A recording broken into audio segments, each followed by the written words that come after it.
देखिए, भारतीय जनता पार्टी हार की वजह से, जैसे फर्स्ट फेज का चुनाव होगा, सेकंड फेज का चुनाव होगा, तो बौखलाने लगे हार की वजह से। अब देखिए, इन्होंने कोई काम तो जनता में किया नहीं है, वादे पूरे किए नहीं हैं। कल मुख्यमंत्री जी आए थे। अब पूरी बात हो जाती है यार, पूरी बात तो हो ही नहीं देते हैं। जी जी जी जी सर बताइए। तो देखिए, जब जनता इनके खिलाफ हो गई है भारतीय जनता पार्टी के,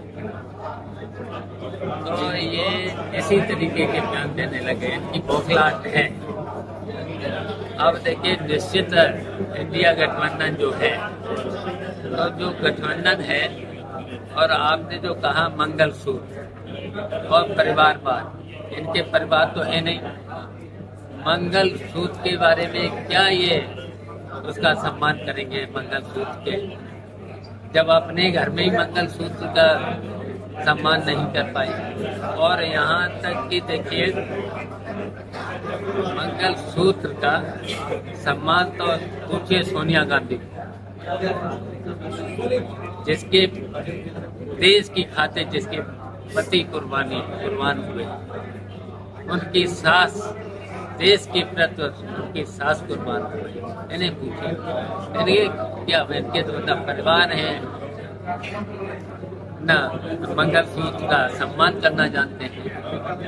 और देश विदेश का विकास क्या करें, देश कितने पीछे चला गया है, देश संकट में है समय।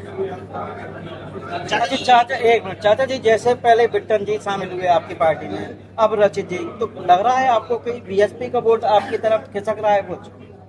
देखिए, समाजवादी पार्टी सभी वर्गों का, व्यापारियों का भी, अब रचित गुप्ता जी, राजीव गुप्ता जी आ गए, यूनियन के नेता भी रहे और हैं नेता, बहुत सीनियर नेता हैं। उनके पुत्र रचित गुप्ता हैं, ये भी चुनाव लड़ चुके हैं, इनके पास जनाधार है। तो समाजवादी पार्टी के प्रत्याशी आदित्य यादव का वोट बढ़ना ही है।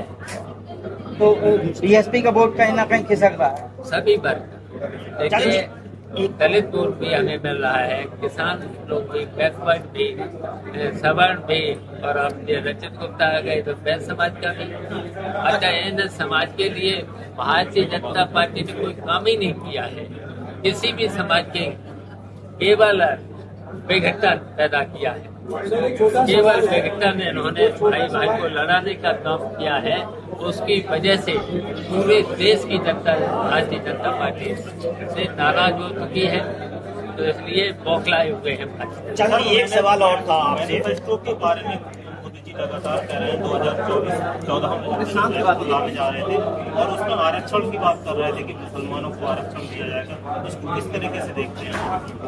देखिए, इनको पहले तो जो जातीय गणना क्यों नहीं कराते, जातीय गणना करना चाहिए था, और जातीय गणना इसलिए नहीं कर रहे हैं, 1932 में जातीय गणना हुई थी, तब देश की आबादी थी लगभग 35 करोड़, और आज हो चुकी है 140 करोड़ लगभग।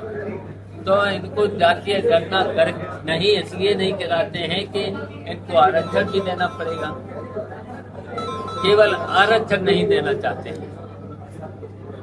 मैनिफेस्टो का जो बात कर रहे हैं वो सिर्फ इसलिए कर रहे हैं कि आरक्षण की बात नहीं कर रहे हैं। देखिए, ये तो ढोंग करते हैं और जनता को केवल भ्रमित करते हैं, झूठ बोलते हैं।